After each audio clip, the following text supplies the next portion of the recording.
OAB Ceará participa de audiência pública sobre alienação parental. A Assembleia Legislativa promove audiência pública para discutir o piso salarial do advogado privado no Ceará. Prêmio de jornalismo da OAB Ceará, inscrições terminam no dia 18 de julho.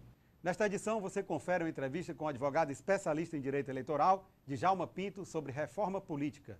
Confira também as oportunidades de cursos oferecidos pela FESAC. Conheça as vantagens do programa que vai modernizar a sua advocacia, o PROMAD.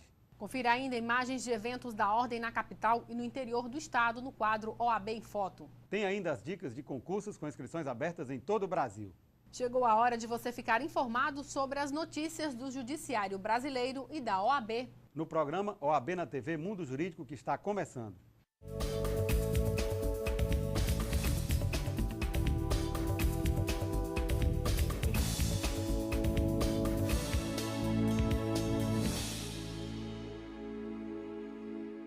Em 80% das ações de guarda de crianças e adolescentes em tramitação no Ceará, há alienação parental, que é quando o pai, a mãe ou quem é responsável pela criança ou adolescente tenta afastar o filho do relacionamento com o outro genitor e sua família em grau maior ou menor.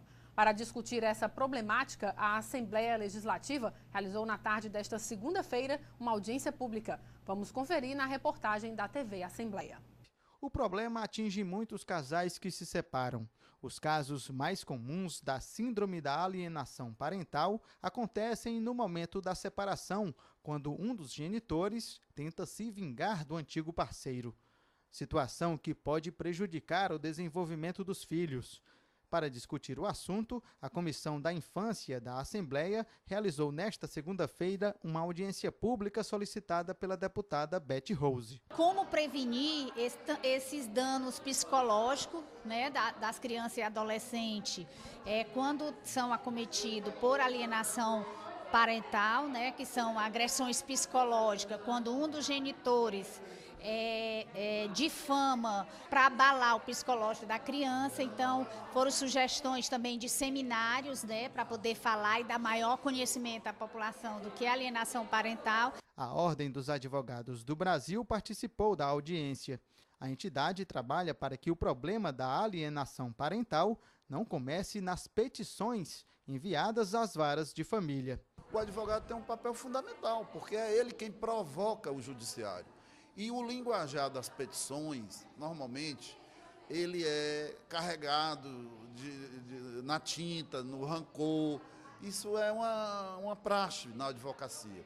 Quando se trata de crianças e adolescentes, isso tem que ter um cuidado especial.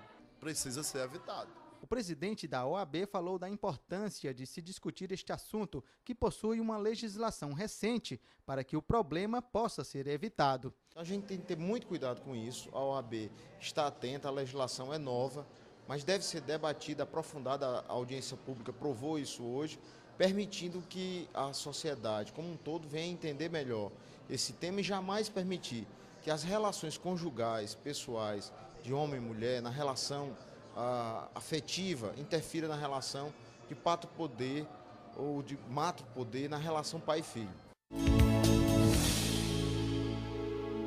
Os impasses que historicamente levaram diversas propostas de mudanças no sistema político e eleitoral brasileiro para a gaveta já dividem os deputados federais indicados no último dia 10 de julho para elaborar em 3 meses uma sugestão de reforma política.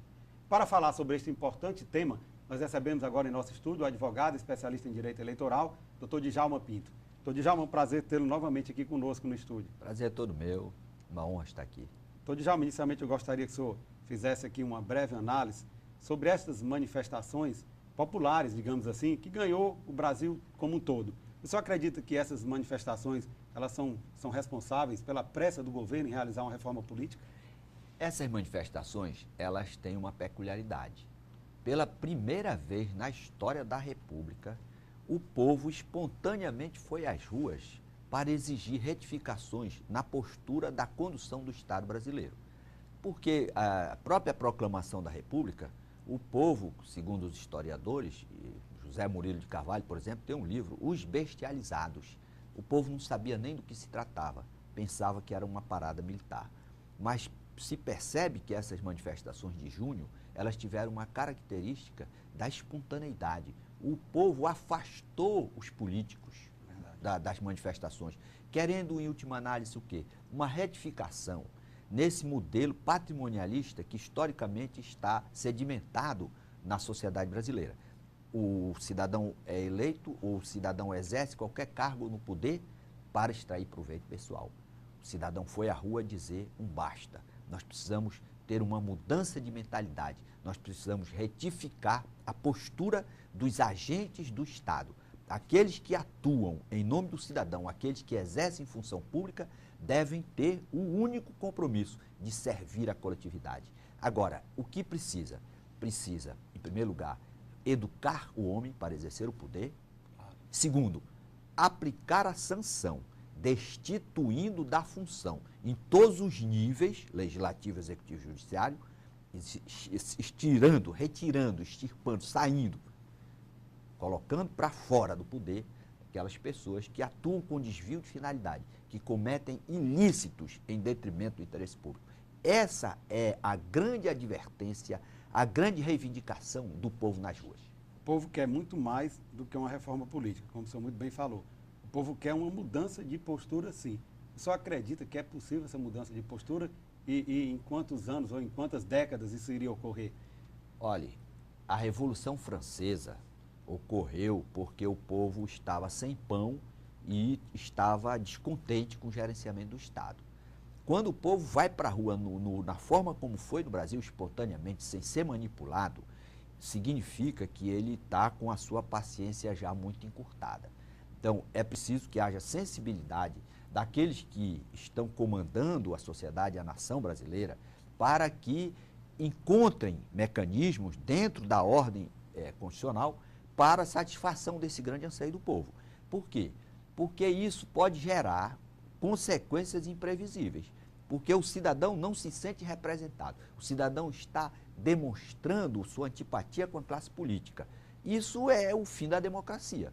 Porque a democracia representativa pressupõe a delegação de poderes do cidadão para aqueles governantes, para aqueles eleitos que vão atuar em seu nome. São nossos representantes. Os nossos representantes. Quando o povo vai para a rua não querer sequer a presença dos representantes, hostilizando os partidos todos, indistintamente, literalmente todos os partidos, aí ficou complicada a situação. Então nós temos que ter uma retificação de postura, isso a partir da escola já, do ensino básico, na universidade, no ensino médio.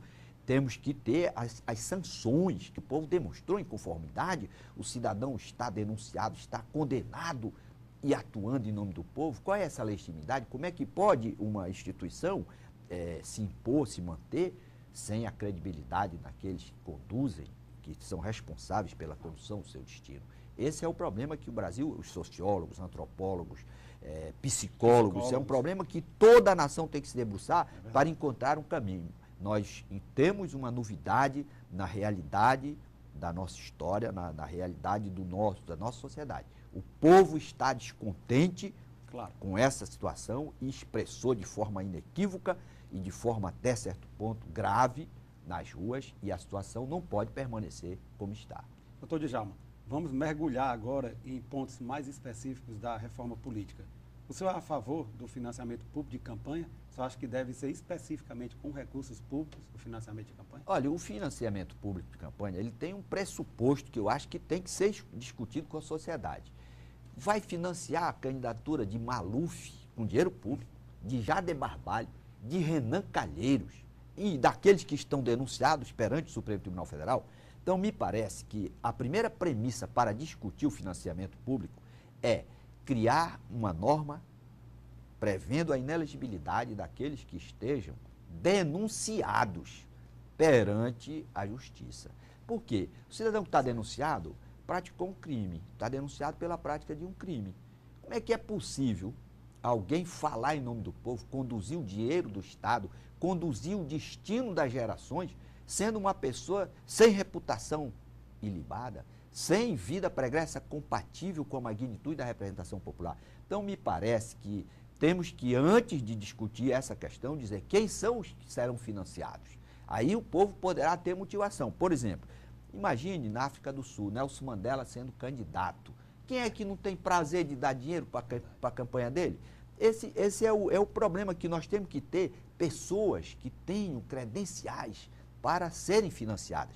Por quê? Porque se você coloca o dinheiro público na campanha daquele que já cometeu crime, ele vai comprometer o processo eleitoral, ele vai usar esse dinheiro para comprar voto, para acabar com a normalidade do processo eletivo. Isso é a realidade. Então, o Brasil precisa, na minha cabeça, antes de tratar desse tema de financiamento, encontrar um meio para estimular o cidadão a concordar com esse financiamento, com dinheiro público sendo aplicado ali.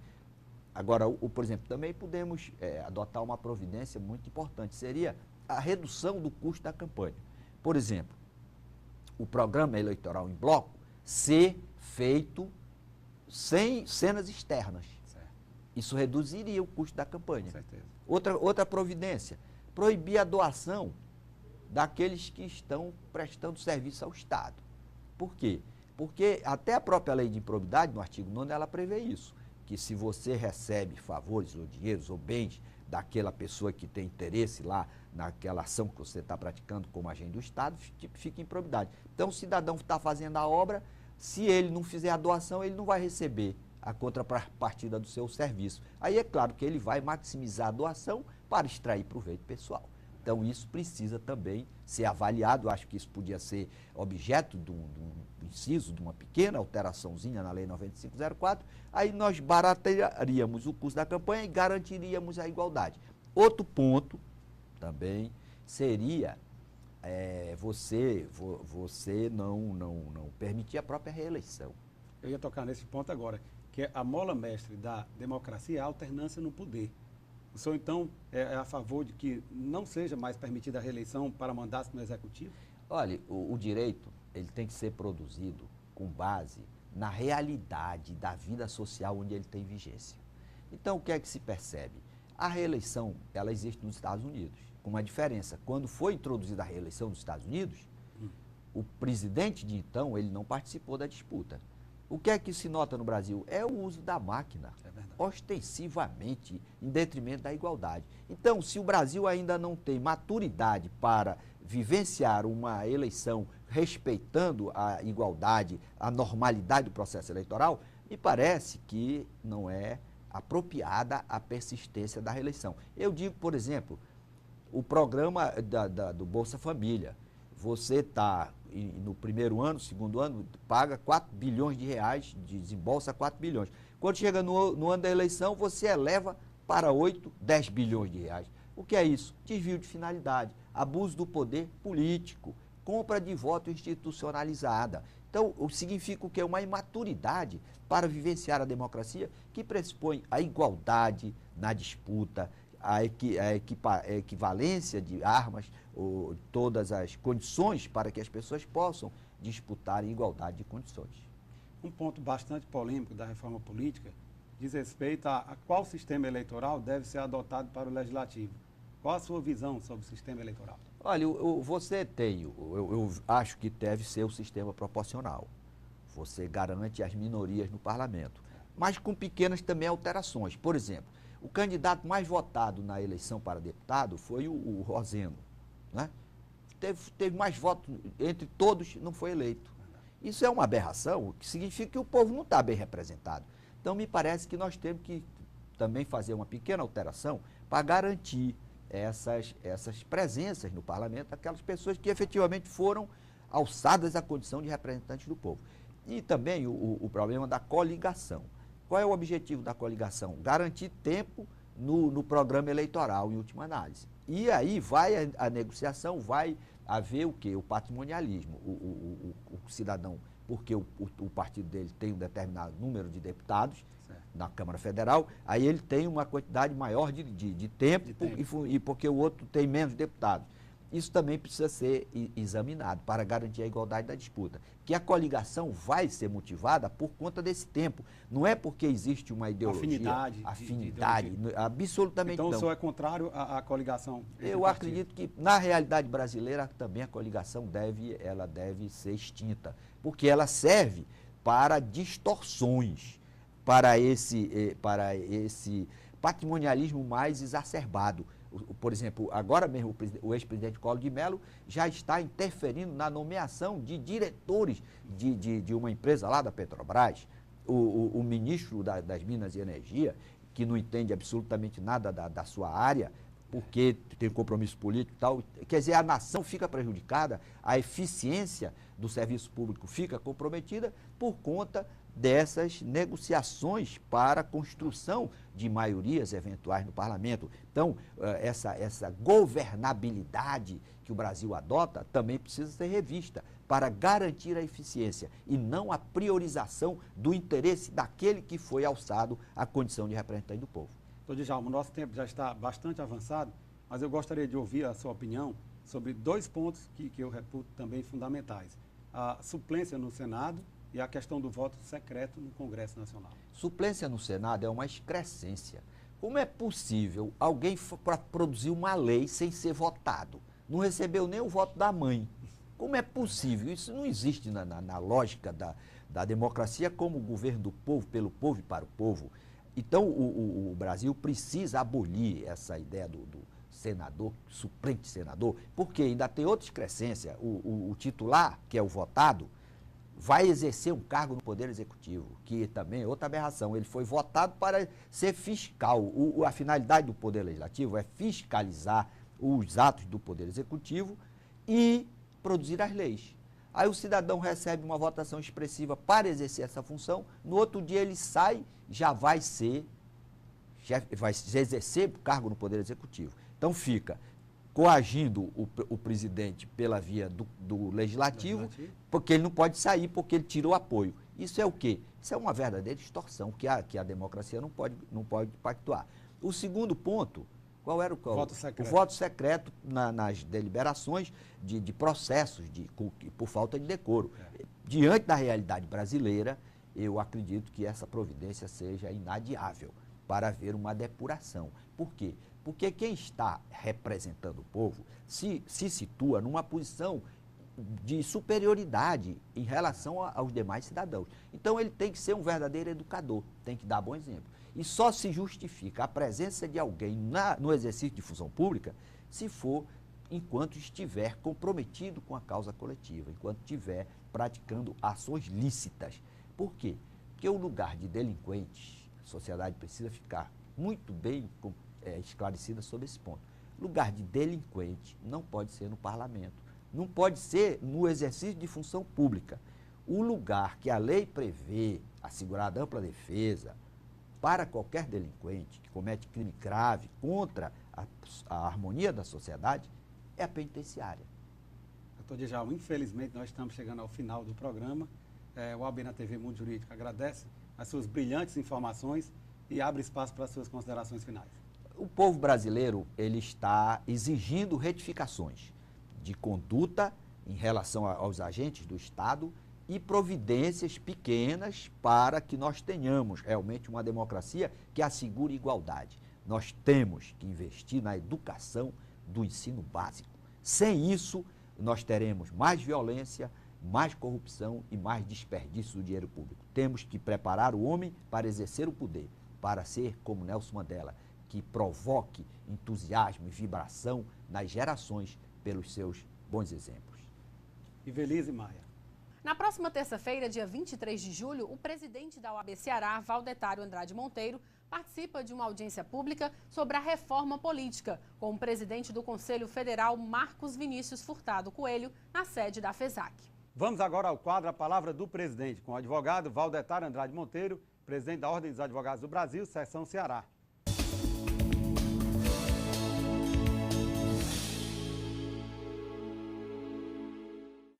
Caros colegas advogados e advogadas, esta semana conseguimos um importante passo rumo à fixação do piso salarial dos advogados. Foi aprovado na Assembleia Legislativa, fruto do trabalho da Ordem dos Advogados do Brasil, o projeto de indicação para a criação do piso salarial do advogado. Já havíamos conseguido na semana passada a ampliação dos horários de funcionamento nos fóruns do interior. Requisitamos ao Tribunal de Justiça que fosse utilizada o mesmo horário da capital foi atendido pelo tribunal e já começa a se multiplicar a mudança de horário em todas as comarcas do interior. Em relação ao piso salarial, este é o patamar de fixação para a melhoria dos salários na relação advogado-empregado-empregador. Fique atento, acompanhe pelo site e participe dessas que são bandeiras de luta de toda a advocacia para a melhoria da atividade da nossa classe.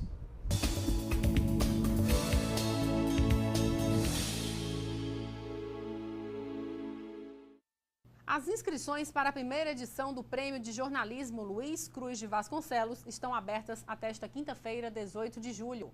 Podem concorrer jornalistas cearenses com trabalhos publicados em jornal, revista, rádio, televisão e internet. Os trabalhos devem ter sido veiculados entre 11 de julho de 2012 e 10 de julho deste ano. O regulamento e a ficha de inscrição estão disponíveis no site da OAB Ceará, www.oabce.org.br, e devem ser encaminhadas à Coordenadoria de Comunicação da Seccional, que fica na rua Lívio Barreto, 668, no bairro Dionísio Torres. O tema do prêmio é OAB Ceará, 80 anos de história em defesa da sociedade cearense, e integra as comemorações pelas 8 décadas de atuação em defesa do Estado de Direito Democrático. A seguir, a Assembleia Legislativa promove audiência pública para discutir o piso salarial do advogado privado no Ceará. A gente volta já.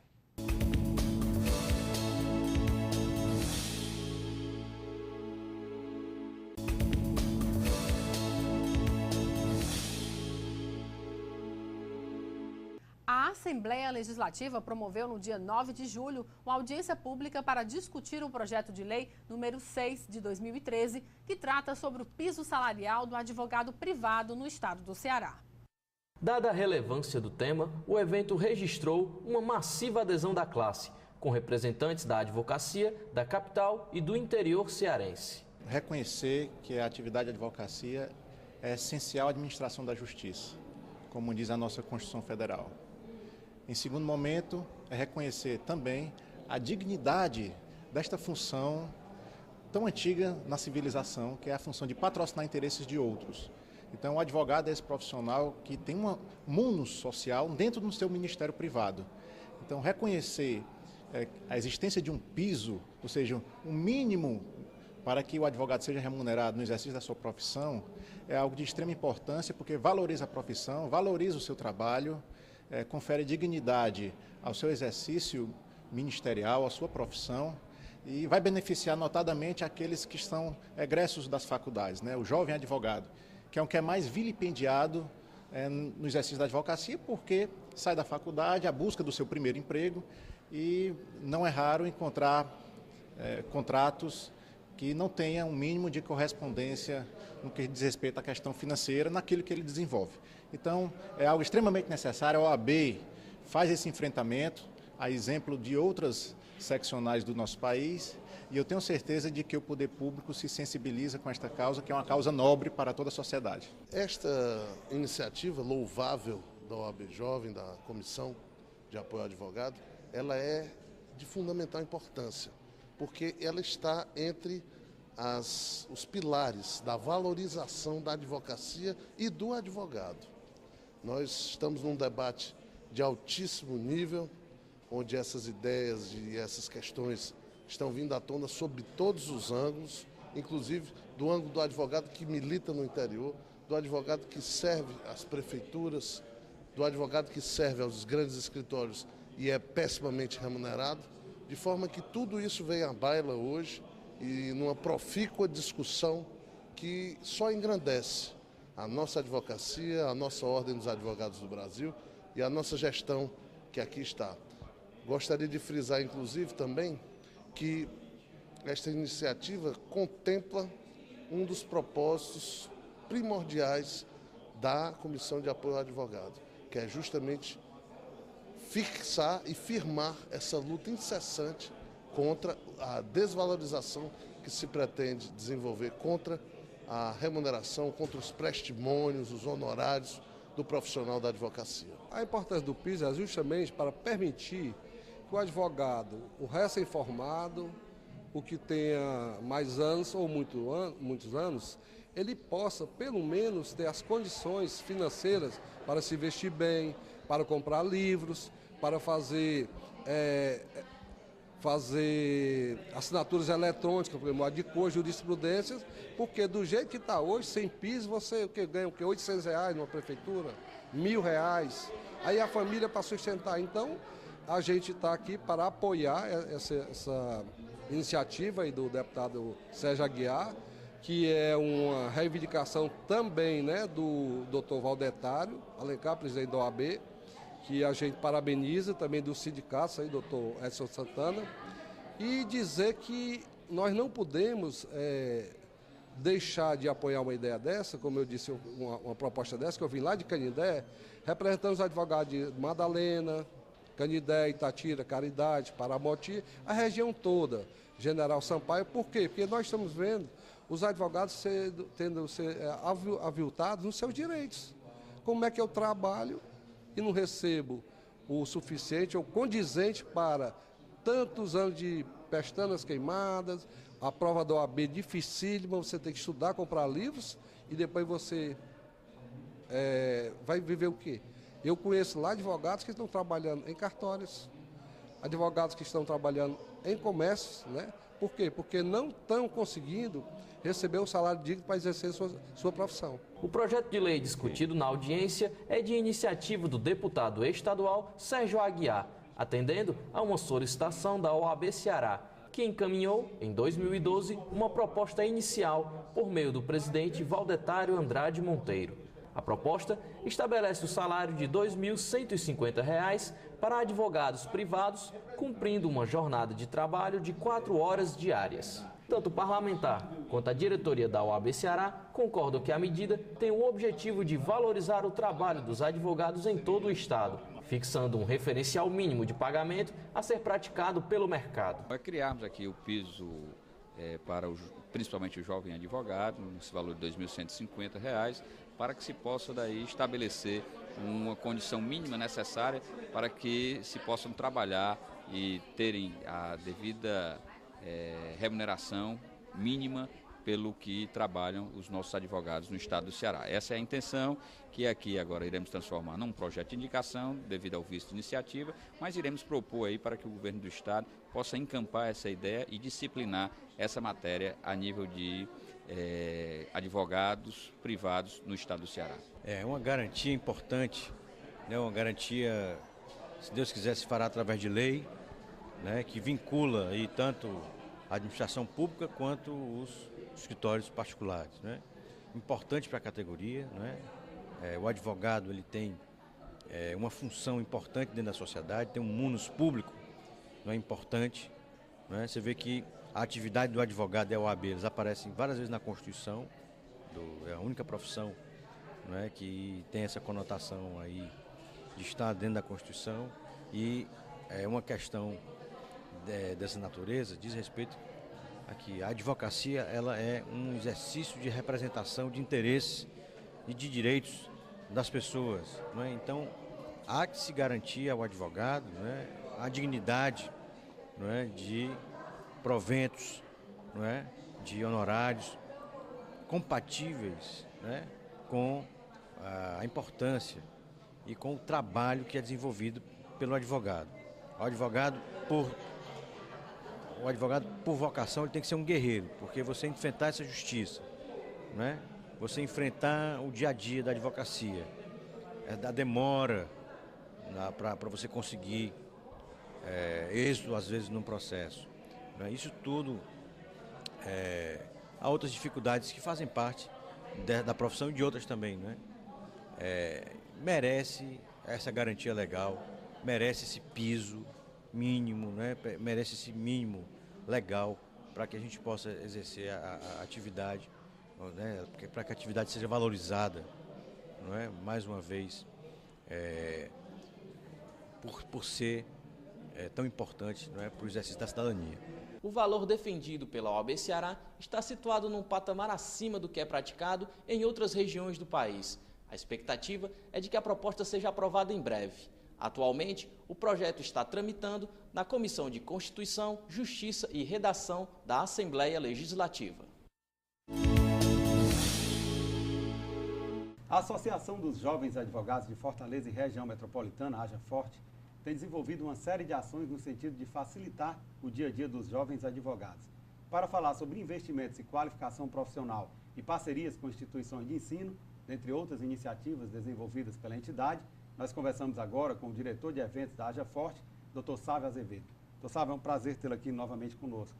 Prazer é nosso, Evelto da Haja Forte, está sempre sendo convidado pela TV OAB Ceará.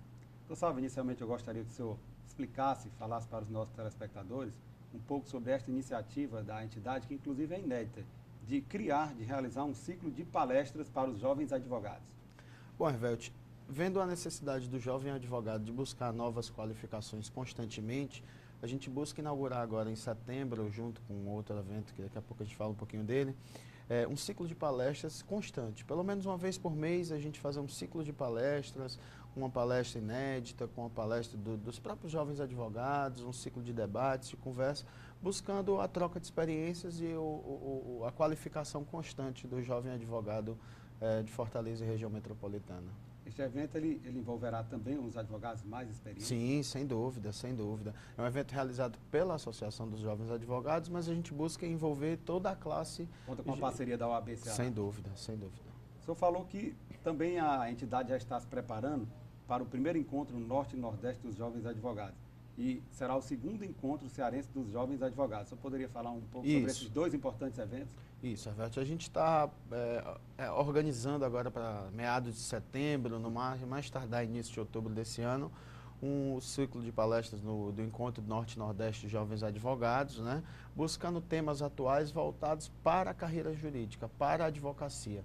Trazer a realidade para o jovem advogado e trazer novos engrandecimentos com palestrantes de renome, com palestrantes locais e nacionais, trazendo para o jovem advogado a qualificação do dia a dia, né, do balcão da advocacia realmente. A intenção da entidade de realizar também uma feira de tecnologia? Isso. Junto do evento do Encontro Norte e Nordeste, a gente busca trazer uma feira, né, uma mini feira, voltada para os jovens advogados, para o jovem advogado, né, novas tecnologias, novos produtos, para agregar à profissão, à carreira jurídica do advogado, principalmente em início de carreira. É importante essa feira de inovações e tecnologia, principalmente que nós vivemos hoje no mundo virtual. Sim. Você vê aí o processo eletrônico em todas as esferas da justiça, e que é um caminho sem volta, na verdade? Sem dúvida. O processo eletrônico é uma realidade. O Ceará, pelo que a gente tem visto em pesquisas Brasil afora, é pioneiro nessa situação. Todos os nossos fóruns, pelo menos a capital, já estão virtualizados, o que a gente, uma realidade que a gente ainda não encontra em São Paulo, Rio de Janeiro, mas aqui a gente já se deparou com essa realidade e a gente tem que agregar ela, a gente tem que saber usar essa ferramenta a nosso favor, né? E principalmente o que a gente costuma ouvir aí, os rumores, é que os sistemas da justiça, eles são muito voláteis, né? Uma hora é o PJE, outra hora é o Projude, outra hora é o ESAGE, daqui a pouco vamos virar tudo para o PJE, então a gente busca trazer sempre as novidades para o jovem advogado para que ele esteja bem afiado na sua advocacia virtual. Mas a tendência, ou pelo menos a classe advocatícia espera, é de que todos esses sistemas sejam unificados, ou seja criado um único sistema para facilitar o dia a dia do advogado. Sem dúvida, não só para o advogado, mas a própria função jurisdicional da justiça, né? A gente está sempre participando dos ciclos de debate junto ao Poder Judiciário, junto aos órgãos governamentais, a Haja Forte principalmente, buscando trazer ideias de inovação para que a gente busque unificar esse sistema. É muito complicado hoje para o advogado, principalmente aquele que acabou de entrar no mercado, aquele que está em início de carreira, ele entender que ele tem um PJE que funciona de uma forma, o ESAGE funciona de outra. Porque, na realidade, o advogado ele não é um especialista em tecnologia da informação. Sem dúvida. O advogado hoje, muitos advogados hoje contratam estagiários de informática para poder dar o suporte ao escritório jurídico nesse quesito, né? E a gente busca esclarecer tudo isso e qualificar o advogado para que ele elimine esses custos da frente dele e consiga trabalhar no direito propriamente dito. Doutor Sávio, quantos associados a Haja Forte possui atualmente e de que forma os advogados, os jovens advogados que estejam nos assistindo, caso queiram integrar, participar da entidade, como eles devem proceder? Hoje a Haja Forte conta com cerca de 3.000 associados aqui em Fortaleza, em região metropolitana, Evelto. A gente tem reuniões mensais, né, no mínimo, as nossas reuniões ordinárias são mensais, Hoje a gente está funcionando na sede da FESAC, ali na Pontes Vieira. Tá? Os jovens advogados que tiverem interesse de entrar para a nossa associação, de participar da nossa associação, podem nos procurar no nosso site, é www.ajaforte.com.br, ou a nossa fanpage no Facebook, que é Aja Forte. Antes de iniciarmos a entrevista, o senhor me falava da preocupação da entidade em qualificar cada vez mais os jovens advogados para o embate jurídico, para o embate do dia a dia. O senhor, inclusive, anunciou aqui de que a entidade estaria realizando, firmando parcerias com as universidades e também com cursinhos. O senhor poderia falar um pouco sobre esta iniciativa da entidade? Sem dúvida. A gente busca, né, voltando para esse ponto da qualificação, a gente busca sempre parcerias com as universidades, para aquele advogado que está saindo do banco da universidade, está saindo da academia, né, e com cursinhos preparatórios, não só para concurso público, mas para as carreiras jurídicas propriamente ditas, que a advocacia, ao meu ver, é uma das mais brilhantes, é quem move todo o poder jurisdicional, desculpa. Então a gente busca firmar parcerias, a gente já tem parceria com alguns cursinhos, sem esquecer algum. A gente já está conversando com a parceria com o professor Renato Saraiva, com o professor Damásio Jesus, com o pessoal do Sentido Único, com o Juris Curso aqui em Fortaleza, trazendo várias modalidades de curso. É telepresencial, é online, é presencial, para buscar sempre aprimorar o jovem advogado para o embate jurídico do dia a dia. Doutor Sarro, infelizmente nós estamos chegando ao final da entrevista, do programa OAB na TV Mundo Jurídico. Agradece a sua participação e abre espaço para as suas considerações finais. A Aja Forte que agradece o convite mais uma vez à TV OAB, Mundo Jurídico. Estamos de portas abertas para receber os jovens advogados, busquem a nós, se afiliem, que a gente tem grandes ideias e grandes inovações para tentar movimentar esse mundo jurídico que a gente vive nele no dia a dia. Infeliz. Agregar a tecnologia à sua advocacia amplia os seus horizontes, melhora a lucratividade e faz com que sobre mais tempo. Um site na internet pode aproximar você de um cliente do outro lado do planeta ou do outro lado da rua. O uso de um software jurídico organiza suas rotinas e poupa tempo de sua vida. Estes benefícios são gratuitos para os participantes do PROMAD por um longo período de testes, que varia de 6 meses a 2 anos. E passados os testes gratuitos, os preços são amplamente subsidiados pelo PROMAD. Invista um pouco do seu tempo em tecnologia. Não há evolução sem a modernização e não há mudança sem atitude. Para melhorar definitivamente o seu escritório, use a tecnologia. Faça como mais de 65 mil advogados brasileiros. Teste de forma gratuita um software de controle de processos, com intimações judiciais de todo o Brasil, com andamentos processuais automáticos. Acesse www.promad.adv.br e saiba mais sobre essa ferramenta que vai modernizar o seu escritório. A Ordem dos Advogados do Brasil, Secção Ceará, abre inscrições para o processo de seleção para a composição de seu quadro de funcionários. As inscrições foram iniciadas no dia 16 de julho de 2013 e se encerram no dia 19. Para fazer a inscrição, o candidato deve enviar o currículo e o formulário de inscrição para o e-mail indicado no edital.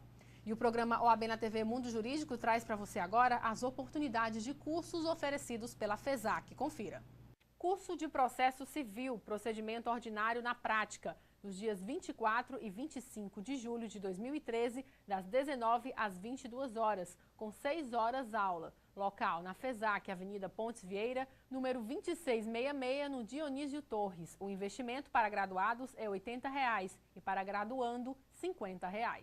A seguir, no quadro OAB em Foto, você confere imagens de eventos da Ordem na capital e no interior do estado. Confira ainda as dicas de concursos com inscrições abertas em todo o Brasil. Daqui a pouquinho no programa OAB na TV Mundo Jurídico.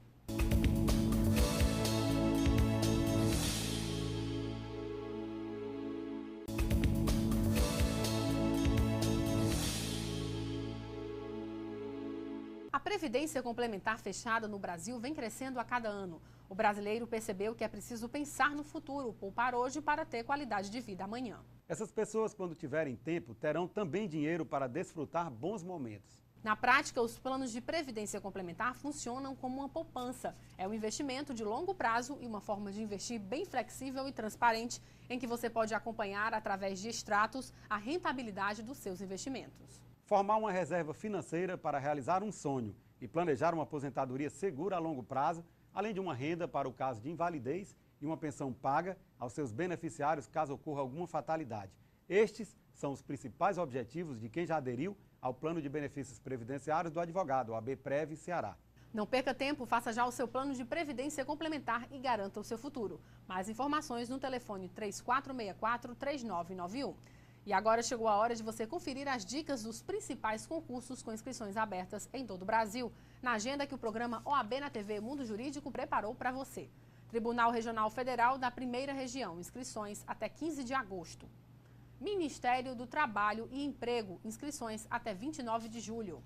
E vamos ao nosso quadro OAB em Foto. Mande uma foto sua sobre algum evento ligado à advocacia pelo e-mail oabnatv@oabce.org.br e se veja por aqui.